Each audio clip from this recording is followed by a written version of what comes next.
इराणसोबतच्या युद्धविरामात वाढ, Donald Trump यांची घोषणा, मुनीर शरीफ यांच्या मध्यस्थीनंतर युद्धविरामात वाढ करण्याचा निर्णय.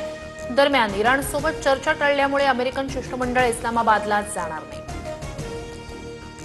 युद्धविराम वाढवणं ही अमेरिकेची चाल. ट्रम्प यांना हल्ल्यासाठी आणखी वेळ हवाय. हरणारा पक्ष अटीला लादू शकत नाही. इराणनं अमेरिकेला डिवचलं तर आमचं बोट ट्रिगरवर. यापुढील हल्ले अधिक आक्रमक असतील, IRGCचा इशारा. हॉर्मुझमधून दिवसाला $500 दशलक्ष कमवण्यासाठी इराणची धडपड. डील करा, नाहीतर नेत्यांसह उडवून देऊ. डोनाल्ड ट्रम्प यांचा इराणला निर्वाणीचा इशारा. अमेरिकेनं अटी मान्य केल्यावरच चर्चा करू. दुसऱ्या शांतता चर्चेवरून इराणचं स्पष्टीकरण. अमेरिका इराणमध्ये दुसरी शांतता चर्चा झाली नाही.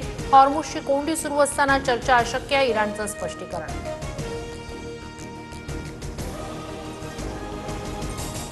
हॉर्मुझच्या सामुद्रधुनीत अमेरिकेची नाकाबंदी कायम. अमेरिकन सैन्यानं आतापर्यंत 28 जहाजांना परत पाठवलं. इराणी बंदरावरून होणारी वाहतूक रोखली. हॉर्मुझमध्ये अमेरिकेच्या नाकाबंदीमुळे इराणी परराष्ट्र मंत्री अब्बास अराघची संतापले.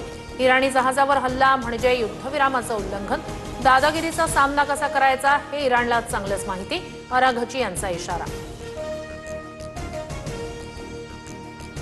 इराण हॉर्मुझच्या सामुद्रधुनीतून टोल वसूल करणार. इराणी खासदार अहमद नादरी यांची माहिती. हॉर्मुझमधून जाणाऱ्या जहाजांना कायमस्वरूपी टोल आकारण्याचा इशारा. युद्धविरामानंतरही कच्च्या तेलाच्या दरात वाढ. कच्च्या तेलाची किंमत प्रति बॅरल $90.70 वर. हॉर्मुझ सामुद्रधुनी बंद झाल्यामुळे कच्च्या तेलाच्या किमतीत सातत्यानं वाढ. इराणचं तिफानी तेलवाहू जहाज अमेरिकेच्या ताब्यात. बंगालच्या उपसागरात अमेरिकन लष्कराची मोठी कारवाई. तौस्का जहाजानंतर इराणच्या दुसऱ्या जहाजावर कारवाई. इराणच्या जहाजावरील कारवाईबाबत संयुक्त राष्ट्रांना पत्र. तौस्का जहाज ताब्यात घेतल्याचा इराणकडून तीव्र विरोध. जहाज आणि क्रू मेंबरची त्वरित सुटका करा, इराणची मागणी.